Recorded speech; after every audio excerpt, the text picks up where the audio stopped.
Voting was something that my mom and my dad stressed to me. She was going to cast the ballot because she understood how it opened up doors for her. Even though she wasn't able to advance too much education-wise, she was still able to go through the front door and not the back door. She was still able to do the things that citizens are able to do. It's very important that you're able to participate in the political system, especially when you are working, you're paying your taxes, you're living upright, you do everything that you're supposed to do in the community. And you know, it's like if you can't vote, then you don't really have nothing to say. I was incarcerated for about 14 and a half months, and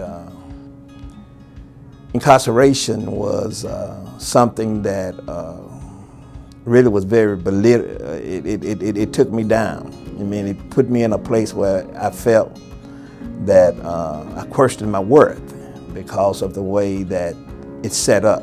I mean, it's very, very dehumanizing, and oftentimes you feel like you don't have any rights. I do have my right to vote restored. I was able to vote in that 2008 presidential election. It meant the world to me because at that point, I really felt that I was truly a part of community.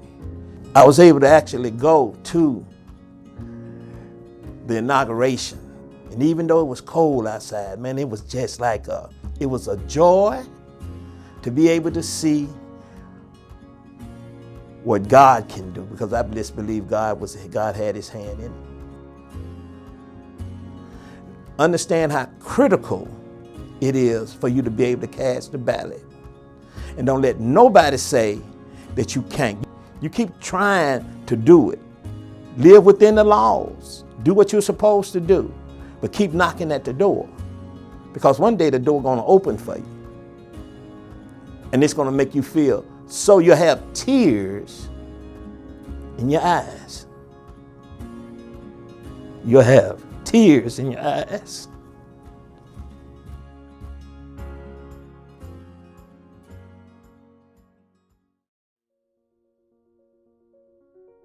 You know, I mean, I walked out of jail a year, July 27th. I have a great job. I'm on the track of making over $75,000 this year. I'm still at Room at the Inn. I'm still working to put things together. I was just turned down for an apartment because I have a felony. I've participated in campaigns. I've worked on, you know, the local committees. And I mean, to me, that's a very, very important right. I pay my taxes. Why should I not have my right for representation? What gives anyone the right to take that from me? I fought for that right in uniform, but also I fought for it as a citizen. I've participated in every election that I legally could since I was 18.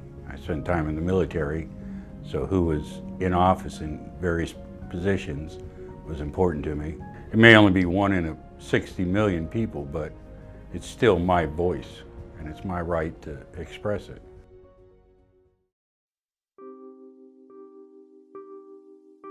There were so many people and pioneers and that suffered for our right to vote. Why shouldn't we be able to vote? Why do we not need a voice? Do I not need a voice because I made a mistake in life? It's degrading. It's humiliating. And it's a constant reminder of a place you never ever want to be again. Do you have your right to vote back? I do. Yeah. It's a lengthy process. It is a lengthy process to get your voting rights back, but it's worth it. Definitely worth it.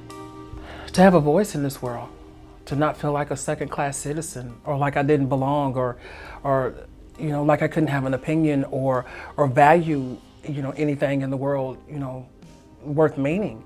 I wanted to be a part of humanity, you know, to feel like a human being and not a second-class citizen.